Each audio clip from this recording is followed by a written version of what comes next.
অর্থলোভী নারী আর নারীলোভী পুরুষ কখনো সুখী হতে পারে না।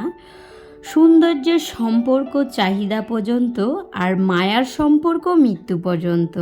হ্যালো ভিউয়ার্স, সকলে কেমন আছো? শুভ সকাল।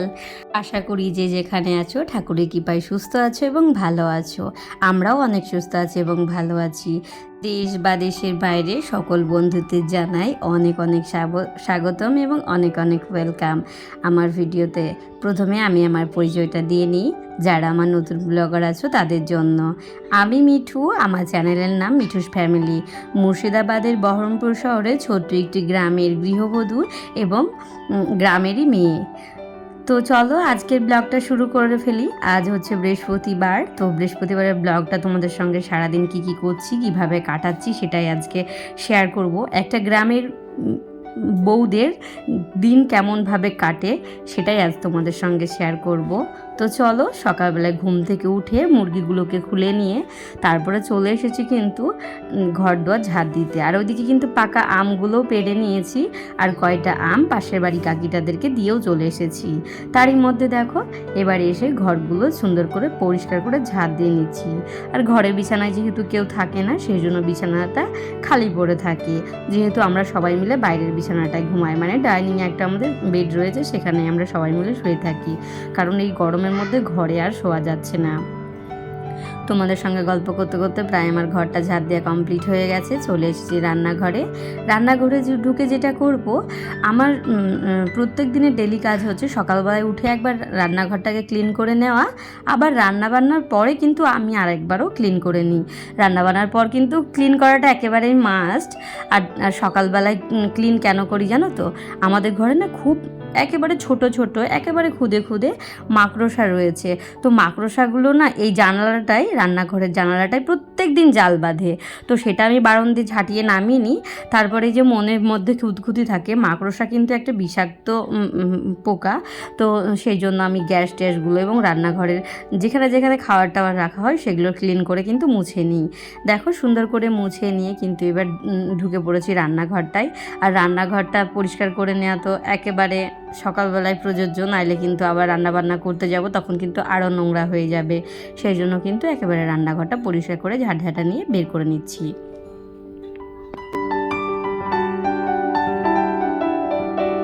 এদিকে দেখো উঠোনটা এরই ফাঁকে অর্ধেকটা ঝাড় দিয়ে নিয়েছি, এখন অর্ধেকটা বাকি রয়েছে। তারই ফাঁকে আমি উঠোনটা লেপে নিচ্ছি। আর বেলা হয়ে গেলে আমাদের গ্রামের বাড়িতে উঠোন লেপা চলে না, মানে সকাল সকাল এই উঠোন লেপাটা লেপে নিতে হয়। তো দেখো উঠোন লেপে আমি কিন্তু ঘর মুছতে চলে এসেছি। চলো সুন্দর করে ঘরটা মুছে নিই।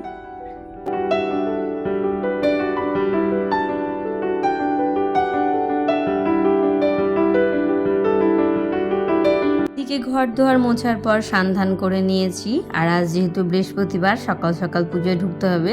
রেগুলার ব্লগে কিন্তু আমি সকাল সকালে পুজো করি, বৃহস্পতিবারটা আরও একটু সকালবেলায় পুজো করি, যেহেতু বৃহস্পতিবারের পুজোটা না অনেকটা সময় ধরে করতে হয় আমাকে। জানি না আমার এত সময় লাগে কেন, পাক্কা 1.5 ঘন্টা 1 ঘন্টা লেগে যায় আমার পুজো করতে বৃহস্পতিবারে।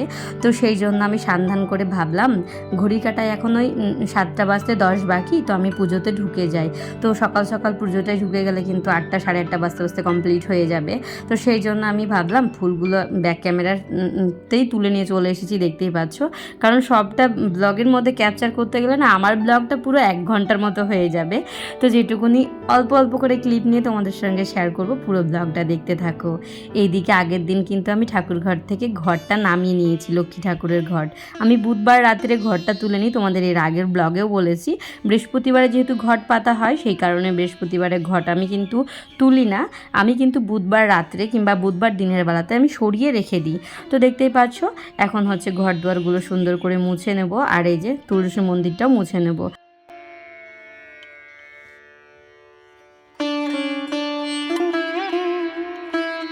এদিকে দেখো আমি কিন্তু পুজোর বাসনগুলো এবার মেজে নেব।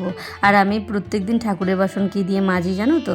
লেবু এবং সার্ফ দিয়েই মাজি, কিন্তু এই বৃহস্পতিবারটা না এই ঘটগুলো যেহেতু এক সপ্তাহ পাতা থাকে সেই জন্য কিন্তু আমি এই বাসনগুলো মাজতে পিতম্বরী ব্যবহার করি। তো পিতম্বরী দিলে কিন্তু একেবারে খুব সহজে তাড়াতাড়ি বাসনগুলো মাজা হয়ে যায়, আর অনায়াসে কোনো দাগ ধাপ্পা থাকলে একেবারে উঠে যায়। সেই জন্য আমি এই বৃহস্পতিবারের বাসন মাজাটাতে পিতম্বরী ব্যবহার করি। তো এই যে দেখতে পাচ্ছ এখন আমি বাসনগুলো মেজে নিচ্ছি। তো চলো, তোমাদের ভিডিও শুরুতে একটা কথা বলেছিলাম, যেটা হচ্ছে অর্থলোভী নারী আর নারীলোভী পুরুষ কখনো সুখী হতে পারে না। হ্যাঁ বন্ধুরা, যেই মেয়েরা অর্থের পিছনে ছুটবে এবং অর্থকেই ভালোবাসবে, স্বামী এবং সংসারকে ভালোবাসবে না, তারা জীবনে কখনো সুখী হতে পারবে না। আর যে পুরুষেরা অন্যের নারীকে সুন্দর বলে, অন্য নারী ঘরে একজন নারী বউ থাকতে অন্যের বউয়ের দিকে নজর দেয় এবং ড্যাব ড্যাব করে তাকায় এবং অন্যের নারীর প্রশংসা করে, তো সেই পরিবারেও কোনো সুখ আসবে না, সুখ শান্তি কখনোই থাকবে না।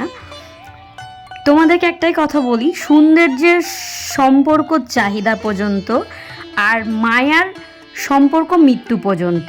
এই কথাটা সবসময় মাথায় রাখবে। সৌন্দর্যের সম্পর্ক কিন্তু ওই চাহিদা পর্যন্ত, যতক্ষণে চাহিদাটা হয়ে মিটে যাবে তোমার, ততক্ষণে কিন্তু সম্পর্কটা শেষ। আর মায়ার চাহিদা একেবারে জন্ম জন্মান্তরের, একেবারে মৃত্যু পর্যন্ত। আমাদের স্বামী স্ত্রীর মধ্যে এমনই একটা মায়ার সম্পর্ক, তো আমরা চাই আমাদের এই মায়ার সম্পর্কটা যেন মৃত্যু পর্যন্ত আমরা উপভোগ করতে পারি এবং এইভাবেই যেন একে অপরের পাশে থাকতে পারি। আমি পুজো করতে ঢুকেছি, তোমাদের দাদাভাই বলছে তুমি পুজোটা করে নাও। আমি রান্না বসাতে গেলাম, আমি তো অবাক হয়ে গেলাম, আমি তো গ্যাসে রান্না বসাবো এই প্ল্যান করেছিলাম। তোমাদের দাদাভাই গিয়ে দেখি উনুন ধরাচ্ছে। পুজো করতে করতে হঠাৎ করে কেরোসিনের গন্ধ পেয়েছি, দিয়ে দেখছি উনুনটা কেরোসিনের মধ্যে ঢালবে, সেই সময় আমি গেছি। তা আমি বলছি তুমি এটা কী করছো?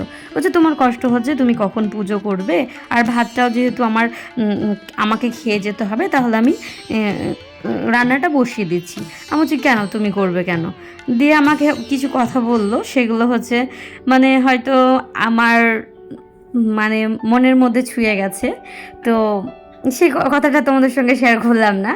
তো যাই হোক, এইরকম যেই পুরুষ বুদ্ধিমান সেই পুরুষ বাইরে আড্ডা না দিয়ে, সময় নষ্ট না করে নিজের স্ত্রীর সাথে গল্প খুনসুটি এবং নিজের স্ত্রীর কাজের সাহায্য করে, তাদের নিজেদের মধ্যে ভালোবাসা বৃদ্ধি পায় এবং আমি মনে করি এটাতে ভগবানও খুশি হন। কারণ স্বামী স্ত্রীর বন্ধনটা কিন্তু একেবারে জন্ম জন্মান্তরের।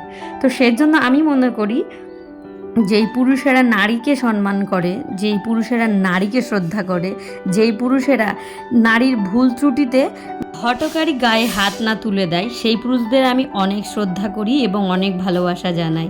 এমন এমন পুরুষ আছে আমাদেরই চারিপাশে দেখা গ্রামের, তো বিশ্বাস করবে না, নারীর যদি একটা পান থেকে চুন খসে যায় তাহলে তো শুরু হলো একদম মারধর। এরকম হয়তো শুধু আমাদের এখানে না, প্রায় অনেক জায়গায় রয়েছে, অনেক স্বামী রয়েছে, এরকম মারদাঙ্গা হয়েই থাকে। তো তাদেরকে বলতে চাইবো, সংসারে সুখ আনতে গেলে স্বামী স্ত্রী মিলে অ্যাডজাস্ট করে চলতে হবে।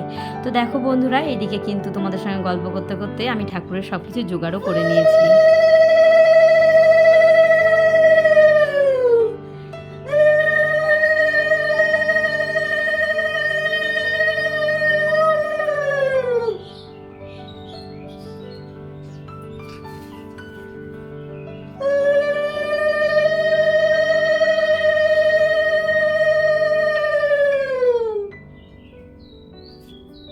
ভিডিওর মাধ্যমে আমার কোনো কথা বলা এবং আমার ভিডিওতে কোনো কাজ এবং পুজোর কোনো ভুল ত্রুটি যদি হয়ে থাকে অবশ্যই তোমরা কিন্তু কমেন্টে জানাবে, এবং আমার কথা বলাতে যদি কোনো ভুল ত্রুটি হয়ে থাকে অবশ্যই ছোট বোন হিসেবে ক্ষমা করে দিবেন এবং আমাকে জানাবেন যে বোন আপনার এই কথা বলাটা আমার খুব খারাপ লেগেছে, একদম বাজে, তাহলে কিন্তু আমি সেখান থেকে সাবধান হয়ে যাব। সেই কথাগুলো আমি আর আমার ব্লগে শেয়ার করব না।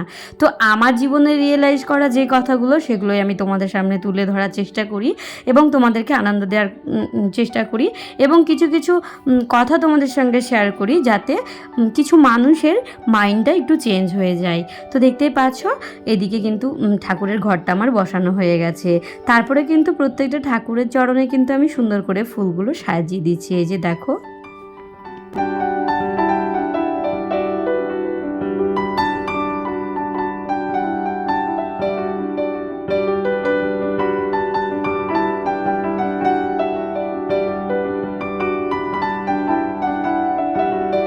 সব ঠাকুরের পায়ে ফুলগুলো দেয়া হয়ে গেছে, সুন্দর করে সাজানোও কমপ্লিট হয়ে গেছে। এবার হচ্ছে ঠাকুরকে ভোগ নিবেদন করা।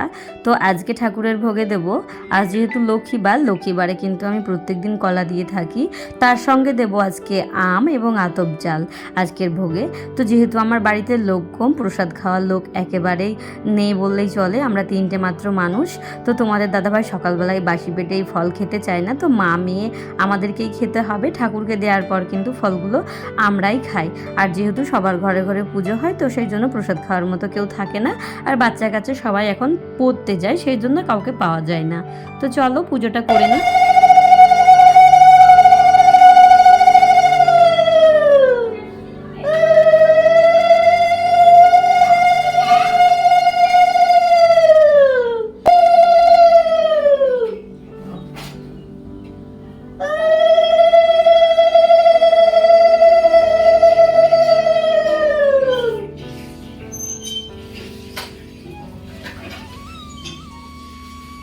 আমার পুজোগুলো তোমাদের কেমন লাগে অবশ্যই কিন্তু কমেন্ট করো। যতটুকু পারি ওই কিঞ্চিত মাত্র ঠাকুরের জন্য একটুখানি মানে নিজের সময়টুকু দিই এবং ওই কিঞ্চিত মাত্র ওই ঠাকুরের আরাধনা করি। ঠাকুরের কাছে এটা আমার কাছে অনেকটাই কম।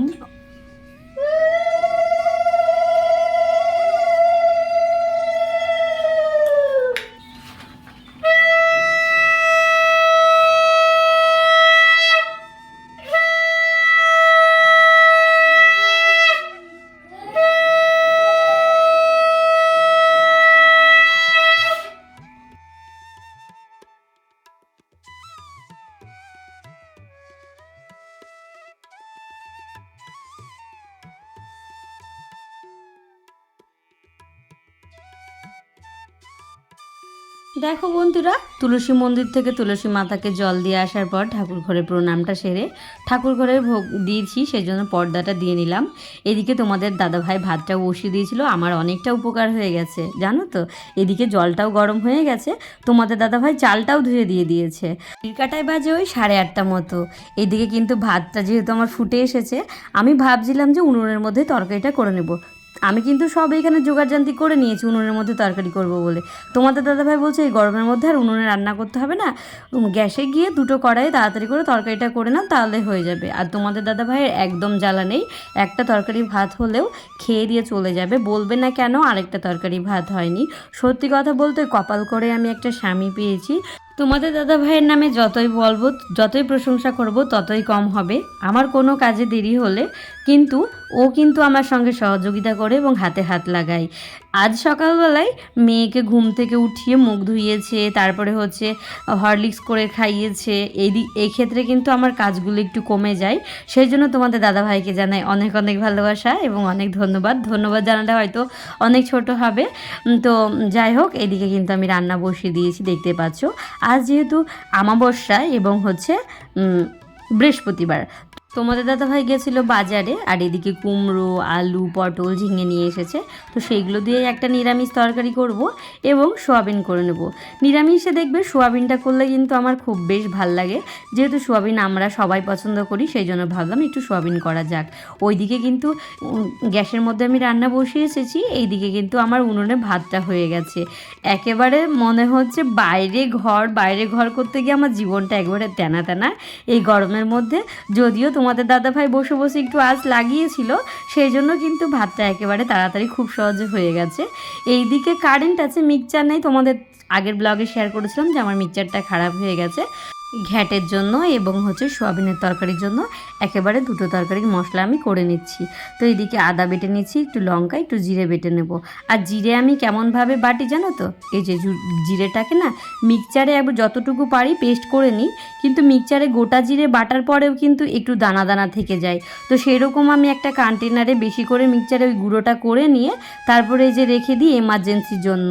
হঠকারী যখন কারেন্ট থাকবে না তখন এরকম একটু ডলালেই কিন্তু খুব সহজে একেবারে মশলাটা রেডি হয়ে যায়। আর জিরে বাটতে কিন্তু অনেকটা সময় লাগে, তাও আবার যদি হয় দুটো তিনটে তরকারি, সেই জন্য কিন্তু আমি এই কাজটা আগে থেকে করে রাখি। তোমরাও করতে পারো। অনেক পরিমাণ জিরে নিয়ে একেবারে ড্রাই রোদে দিয়ে একেবারে শুকনো মিক্সচার গ্রাইন্ডারে পেস্ট করে নিয়ে রেখে দেবে, একটু পাটার মধ্যে বেটে নিলে ব্যাস হয়ে যাবে।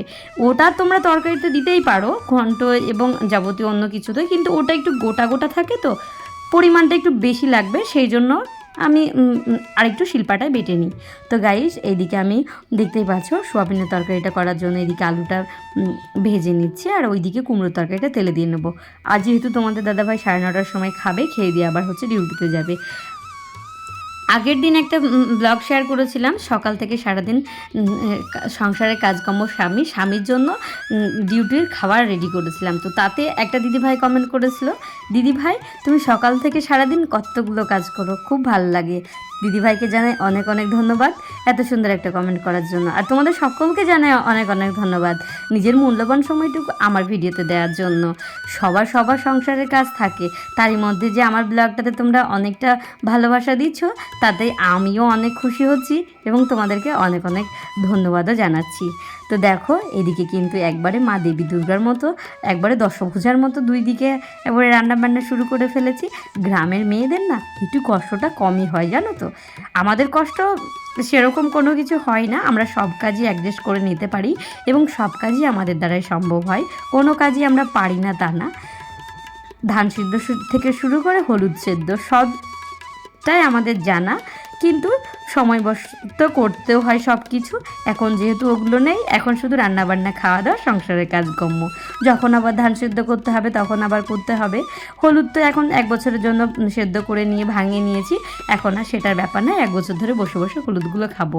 এইদিকে রান্নাবান্না করে তোমাদের দাদাভাই এবং মেয়ে খেয়ে নিয়েছে। তোমাদের দাদাভাই চলে যাচ্ছে নিজের ডিউটিতে, ঠাকুর প্রণাম দিয়ে নিল, বেরিয়ে গেল নিজের ডিউটিতে সারাদিনের জন্য। বাড়িতে মা মেয়ে একলা থাকলাম, মেয়েকে সামলানো এবং আমার ভিডিওর পিছনে খাটা, এগুলোই হচ্ছে আমার সারাদিনের কাজকর্ম। দেখো, পাশের বাড়ির একটা দাদাদের জমিতে হচ্ছে পাট শাক হয়েছিল, তো সেখানে মুনিশ লেগেছিল জমি নিয়ে ফাঁকা করবে। যেহেতু ঘন পাট হয়ে গেলে না, সেখান থেকে বাছাই করে কিছু শাকগুলো ফেলে দেওয়া হয়, মানে পাট শাকগুলো তুলে দেওয়া হয়। তো ওগুলো গরুকে খাওয়ানোর জন্য নিয়ে এসেছে, আমি সেখান থেকে অল্প একটু নিয়ে এলাম। আর ওইদিকে পাট শাকগুলো ফ্রিজে রেখে দিয়েছি, বাসনপত্র সুন্দর করে মেজে ধুয়ে পরিষ্কার করে এখন হচ্ছে উবুর দিয়ে নেবো। আর এত গরম পড়েছে তোমাদের হয়তো বলে বোঝাতে পারবো না, প্রচুরই গরম লাগছে। এদিকে ঘর দর সুন্দর করে মুছে নিয়েছি খাওয়া দাওয়ার পর, আর আমি কিন্তু একটু মুড়িও খেয়ে নিয়েছি। এত সকালবেলায় কিন্তু খাওয়া আমার হয় না, তো সেই জন্য 10টা বাজে যেহেতু এখন, তো আমি সকালবেলা একটু মুড়ি খেয়ে নিয়েছি। এখন সারাদিন পর্যন্ত চলে যাবে, তোমাদের সঙ্গে ব্লগিং শেয়ার করে নিয়ে তারপরে কিন্তু আমি খাওয়া দাওয়া করি প্রায় ওই 2:30টার দিকে। আর এই যে দেখতে পাচ্ছ জামা কাপড়গুলো সকালে কেচে দিয়েছিলাম, সেইগুলোই এখন হচ্ছে সুন্দর করে ভাঁজ করে নেব। আর এইগুলো হচ্ছে আমার একেবারে নতুন, মানে রিসেন্ট আনা হয়েছে শপিং মল থেকে, তো সেইগুলোই আমার সেলাই করতে দেওয়া ছিল। তো সেগুলো এনে আমি একবারে জল কাঁচা করে নিয়ে তারপরে একবারে ভাঁজ করে সুন্দর করে তুলে নেব। আর যে কোনো জিনিস, নতুন জিনিস একেবারে সঙ্গে সঙ্গে পরে নেওয়াটা একেবারেই উচিত না, যেহেতু শপিং মলে সবাই হয়তো জামাগুলো ট্রায়াল দিয়ে থাকে এবং জিনিসগুলো অনেক দিন যাবৎ পরে থাকে। তো সেই জন্য আমি মনে করি নতুন জামা কাপড় কেচে নিয়ে তারপরে পরাটা একেবারে ঠিক। যেটা তোমাদের দাদাভাই করে আমি করি, এবং আমার মেয়ের জন্য আমি সেম একই জিনিস করে থাকি।